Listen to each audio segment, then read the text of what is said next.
One thing I took for granted with Hollywood while growing up was the duty the creators felt they had to give to the fans they were serving, not taking these roles for granted, like it was a privilege to play them, making sure they were giving it their all, or at least there was a minimal standard they were expected to meet, especially with superhero movies, even dating back to the 90s with the first Blade movie, how Wesley Snipes truly embodied that role, where Blade is now synonymous with Wesley Snipes himself, and this was an era where superhero movies weren't as popular as they were today, and if anything frowned upon in Hollywood, like, you're doing a superhero movie, you must not be taking your career seriously. But nonetheless, that movie still holds up to this day. It's the reason he was brought back to reprise his role in Deadpool vs. Wolverine, along with two other actors, Hugh Jackman and Ryan Reynolds, who had become synonymous with their characters as well, that you'll probably have to wait a decade before you can even consider replacing them. These actors have shown a level of dedication and commitment you just don't see nowadays, and if anything, you see a commitment to the opposite, where they're trying to reimagine these characters to the modern audience, throwing away decades of familiarity and relationships the fans have found themselves attached to when it comes to these characters. So when I do see an actor, especially of a younger age, decide to do what's now seen as revolutionary,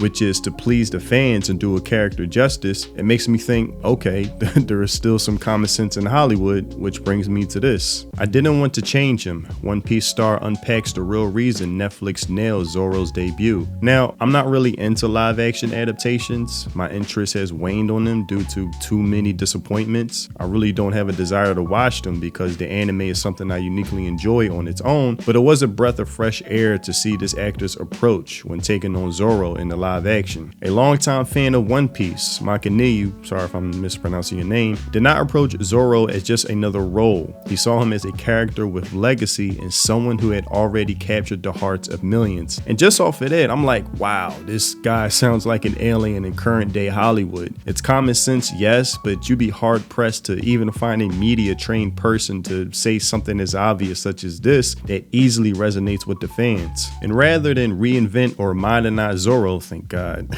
to suit a new medium, Makaniyu made it his mission to bring the manga version of the character to life with authenticity and depth. And this alone is revolutionary. An actor who actually honors the source material and not try to reimagine everything. I'm a huge One Piece fan. I love Zoro. I didn't want to change him. I wanted to be loyal to the manga, but series scripts were different. I took the time to embody what manga Zoro is like, and I did my best to deliver that. Even the acknowledgement of knowing the scripts can differ from the source material, he still made it his duty to play as close as a character to Zoro as the fans have grown to know for decades now. That mentality cannot be underestimated in today's time. Something that he's willing to do, pleasing the fans even if it may piss off the studio to some degree. Just sticking by that decision is something noteworthy in today's era. Makaneyu's commitment went beyond surface level aesthetics. While the Netflix script made adjustments for pacing and structure, he remained laser focused on capturing the essence of Zoro. He studied Zoro's personality in the manga, his dry humor, loyalty, and quiet intensity, and brought those traits into every scene. His portrayal did not feel like a performance, but a manifestation of the character fans already knew. You know, this makes me want to watch the live action now, just off of this alone. And as I mentioned, you just don't hear this type of commitment actors have to the characters they're playing nowadays. There's no disdain like, oh, this character is outdated and caters to a toxic fandom, like the new Snow White claiming the prince now comes off as a stalker to modern day fans. The original cartoon came out in 1937, and very evidently so. There's a big focus on her love story with a guy who literally stalks her. Weird. Completely doing away with the history of such a beloved classic. That's the common approach when adapting these properties today, but his approach to Zoro used to be the classic approach, having humility when granted the role of such an iconic character and realizing what that means to fans to do it justice. It's not something to be mocked or trifled with. By resisting the urge to reinterpret Zoro to fit the tone of a Western production, modern audience, Makaniyu made sure that the character's integrity stayed intact. His physicality, stoic presence, fans. That's one of the reasons I love Zoro and many characters in general. And intense swordplay reflected a deep understanding of what made Zoro so iconic. Fans quickly noticed and praised the way Machineyu's Zoro felt just right, even as the show introduced new elements to the One Piece world. I was about to say they don't make him like this anymore, but obviously not, him being a younger actor, and hopefully he leads by example of the correct approach when taking on such a character rather than an egotistical one, it's all about me approach, making you completely unlikable, discouraging anyone from seeing your crap movie. Weird.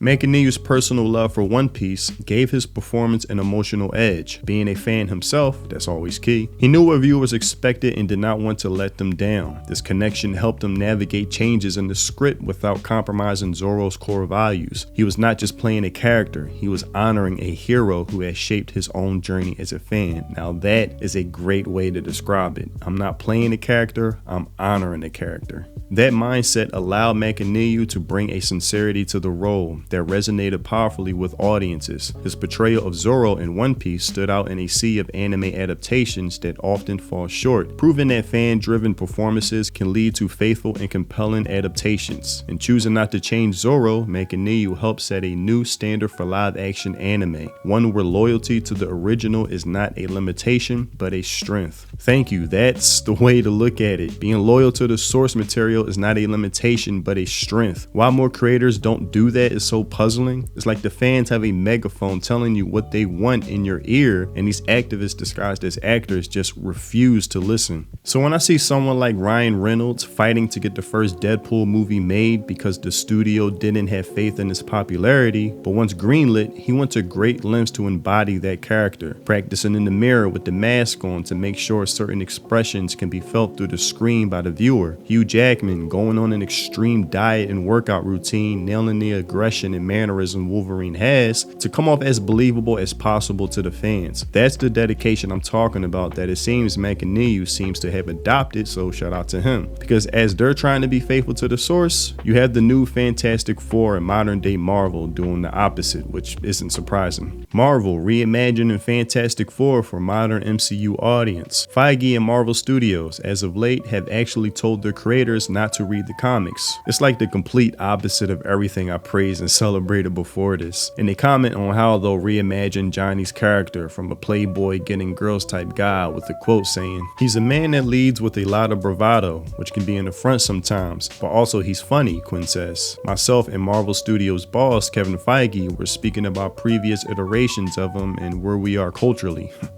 Okay. He was branded as this womanizing devil-may-care guy, but is that sexy these days? I don't think so. This version of Johnny is less callous with other people's feelings, and hopefully there's a self-awareness about what's driving that attention-seeking behavior. Man, it sounds like they're about to put him through therapy or something in the movie. He is really smart, Shackman says. He's been one of the most heroic of them, even if he's undercutting his heroism at every turn through humor. He's Sue's brother, which means they are cut from similar cloth.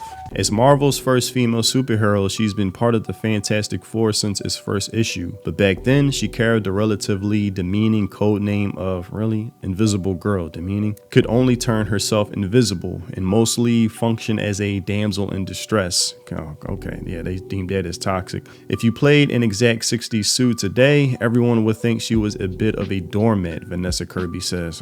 So figuring out how to capture the essence of what she represented to each generation, where the gender politics were different, and embody that today was one of the greatest joys of this. And all of this are just more red flags added onto what Marvel is so persistent about, not giving fans what they want, but giving them what they hate instead. A stark difference from what Blade, Deadpool, and especially Wolverine has been since my childhood when it comes to Marvel. But that's all I have for this video. Tell me what you think in the comment section below. Again, it's funny how I used to look forward to Marvel movies in the theaters, but with this current approach of disdain for the source material, it has discouraged me from ever watching a Marvel movie ever again. Where anime live adaptations I didn't care for is the other way, because this actor's approach to the role made me want to rethink that his passion and dedication to wanting to bring Zoro to life on the screen the way fans imagine him is a breath of fresh air, as I said earlier. That shows that something as little as commitment to what fans want truly makes all the difference. So shout out to him and wishing him a long, prosperous career because of that. And if you haven't already, check out my music on Spotify, links in the description. If you love those Samurai Champloo, lo-fi, mulla boom bap vibes, then my music is definitely for you. Thanks for watching, and I'll see you in the next video. Free think, peace.